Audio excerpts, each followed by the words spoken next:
जय जय श्री राधे, जय श्री कुंज बिहारी, जय श्री हरिदास। हरे कृष्ण। दोस्तों, आज के इस वीडियो में आप सभी का स्वागत है। दोस्तों, जन्माष्टमी आने वाली है और आज की वीडियो में हम ये जानेंगे कि जन्माष्टमी के दिन हम अपने लड्डू गोपाल जी की सेवा कैसे करते हैं। जन्माष्टमी के दिन लड्डू गोपाल जी की पूजा कैसे की जाती है, लड्डू गोपाल को स्नान कैसे करवाए जाते हैं, आज के दिन लड्डू गोपाल जी के साथ पूरा दिन कैसे हम बिताएंगे, ये सब कुछ आज जानेंगे इस छोटी सी वीडियो पर। दोस्तों, जन्माष्टमी के दिन जैसे सुबह रोज़ लड्डू गोपाल जी को जागृत करते जगाते हैं, उसी तरह ही उनको जगाइए। सबसे पहले लड्डू गोपाल जी को दूध का भोग लगाइए, क्योंकि दूध पीते ही ठाकुर जी का नींद खुलता है। उसके बाद लड्डू गोपाल जी को स्नान कराना है। ज़रूर ध्यान रखिए कि इस दिन लड्डू गोपाल जी को पंचामृत से ही स्नान करानी है।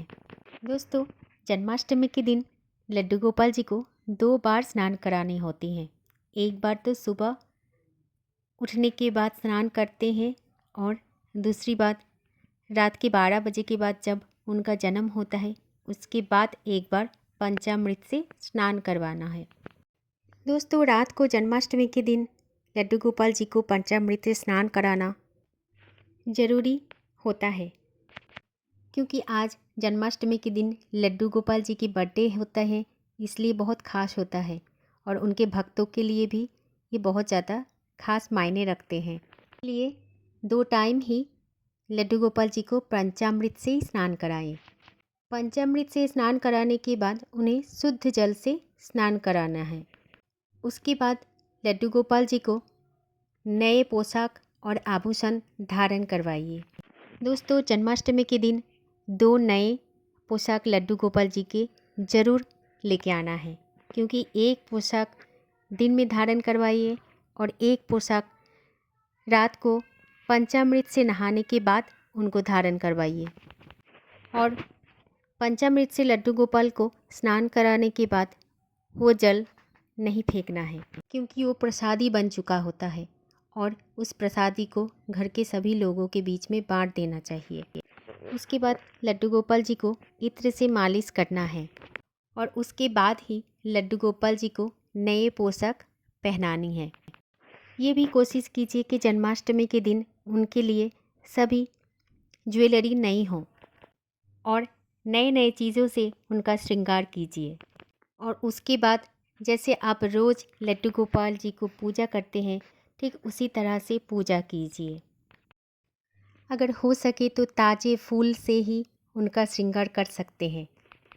दोस्तों, जन्माष्टमी के दिन आप लड्डू गोपाल जी के लिए मक्खन और मिश्री का भोग ज़रूर लगाइए, क्योंकि ये मक्खन और मिश्री का भोग हमारे लड्डू गोपाल जी को बहुत पसंद होते हैं।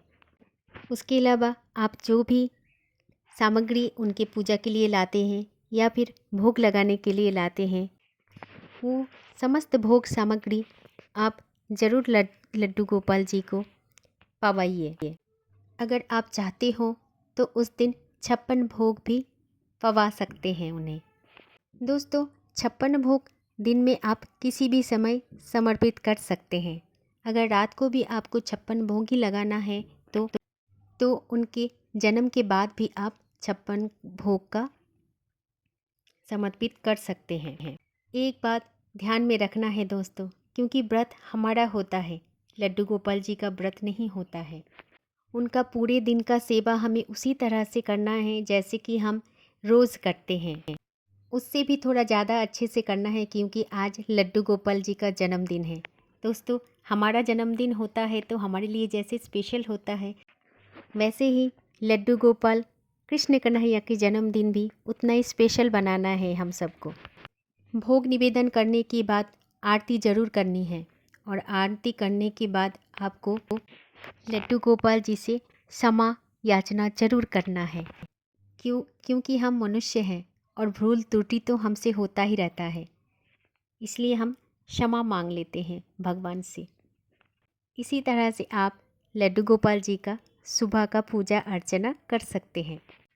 दोस्तों, इसके बाद दोपहर के टाइम आप लड्डू गोपाल जी को झूला भी झुला सकते हैं।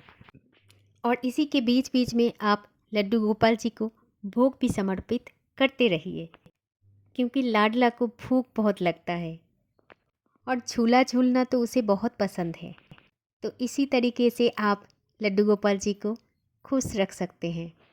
और इन सब के साथ आपके मन की भाव होना बेहद ज़रूरत है, क्योंकि भगवान आपकी मन की भाव को ही ज़्यादा प्रेम करते हैं। दोस्तों, जिस तरह से हम रोज़ाना सेवा करते हैं, ठीक उसी तरह से ही हम लड्डू गोपाल जी का सेवा करेंगे। इसके बाद लड्डू गोपाल जी के लिए एक सुंदर सा दरबार सजानी है। फिर उस दरबार में लड्डू गोपाल जी को विराजमान करना है। लड्डू गोपाल जी को विराजमान करने के बाद आपके कोई भी इष्ट देवता हो, उनको भी आप उस दरबार में विराजमान कर सकते हैं। दोस्तों, उस चौकी में गणेश जी को ज़रूर विराजमान करना है, क्योंकि गणेश जी के अलावा पूजा संपन्न नहीं होते हैं। दोस्तों, इसी बीच में कुछ समय उसको आराम भी करवा दीजिए, थोड़ी देर के लिए सुला भी दीजिए, नहीं तो बेचारे थक जाएंगे। दोस्तों, फिर से शाम के टाइम लड्डू गोपाल जी को भोग निवेदन कीजिए। उसके बाद संध्या आरती कीजिए। संध्या आरती के बाद आप लड्डू गोपाल जी के सामने एक पर्दा लगा दीजिए, या फिर चुन्नी से उनका मुख ढक दीजिए। 7 से 7:30 के बीच में उनको ऐसे ढक के रखना है। अगर आप चाहते हो तो साथ में एक खीरा भी रख सकते हैं, और खीरा के साथ में एक सिक्का भी रखना है। और इसके बाद लड्डू गोपाल जी को बिल्कुल भी नहीं छेड़ना है, उनको इसी तरह बैठे रहने देना है।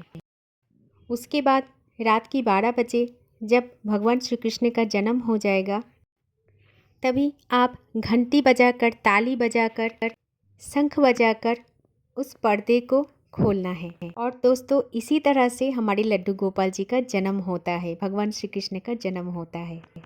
और फिर जब भगवान श्री कृष्ण का जन्म हो जाएगा, तो वो लड्डू गोपाल जी के पास में जो खीरा रखा हुआ होता है, उस खीरे को, और जो सिक्का रखा होता है, उस सिक्के से आप वो खीरे को काटेंगे। दोस्तों, अगर आप लड्डू गोपाल जी के पास में खीरा रखते हो तो उसको कभी भी चाकू से मत काटना, उसे वो सिक्के से ही काटना है आपको। और इसके बाद वो सिक्का आप अपने पास रख ले, और जो खीरा है उसका जो डंठल होता है वो मिट्टी में आप दबा सकते हैं, और जो बाकी खीरा है वो आप प्रसाद के रूप में सबको बांट सकते हैं। दोस्तों, इसके बाद आप फिर से लड्डू गोपाल जी को पंचामृत से स्नान करवाइए, क्योंकि ये बेहद ज़रूरी है। ये बिल्कुल नहीं भूलना दोस्तों कि जन्माष्टमी के दिन लड्डू गोपाल जी की स्नान 2 बार होता है, एक सुबह को होता है और एक जन्म के बाद होता है, और 2 बार ही पंचामृत से ही स्नान करवाइए। पंचामृत से स्नान करवाने के बाद आप शुद्ध जल से भी उनका स्नान करवाइए, और स्नान करवाने के बाद फिर से उनको एक नए वस्त्र पहनाइए। वस्त्र पहनाने के बाद आप उनका सुंदर सा श्रृंगार कीजिए।